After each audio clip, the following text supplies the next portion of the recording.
ময়মনসিংহের ত্রিশালের ঝিলকি গ্রামের এলজিইডির 1 কিলোমিটার সড়ক পাকা করার কাজে অনিয়ম দুর্নীতির অভিযোগ উঠেছে।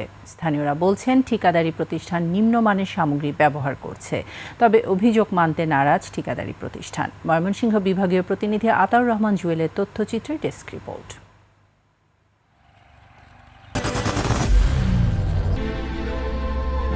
I am Ox. ত্রিশালের ঝিলকি প্রাইমারি স্কুল মোড় থেকে আহমেদাবাদ বাজার পর্যন্ত প্রায় 1 কিলোমিটার এই সড়ক 1,33,47,000 টাকা ব্যয়ে পাকা করার কাজ পায় ঠিকাদারি প্রতিষ্ঠান সায়ান কনস্ট্রাকশন।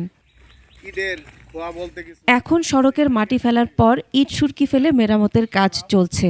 স্থানীয়দের অভিযোগ, শুরু থেকেই নিম্নমানের সামগ্রী ব্যবহার করা হচ্ছে।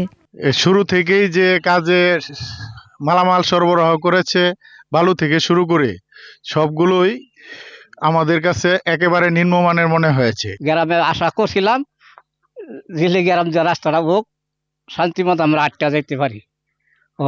যাওয়ার হইতো না, 6 মাস গেলে মনে হয় দুলাই।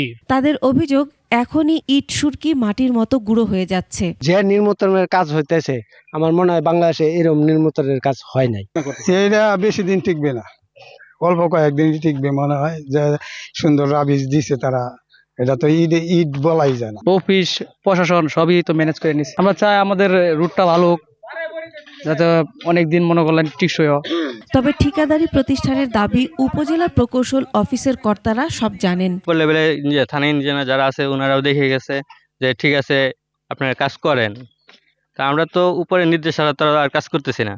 উপজেলা প্রকৌশলী জানান, শিডিউল অনুযায়ী কাজ করার জন্য নির্দেশ দেওয়া হয়েছে। আনস্পেসিফাইড মালামাল এনে থাকে, এগুলি অপসারণ করি আমাদের স্পেসিফিকেশন মোতাবেক কাজ করার জন্য আমরা তাকে নির্দেশনা প্রদান করব। সড়কটি টেকসইভাবে নির্মাণের দাবি স্থানীয়দের। Masuma Lisa, desk report, 21 television.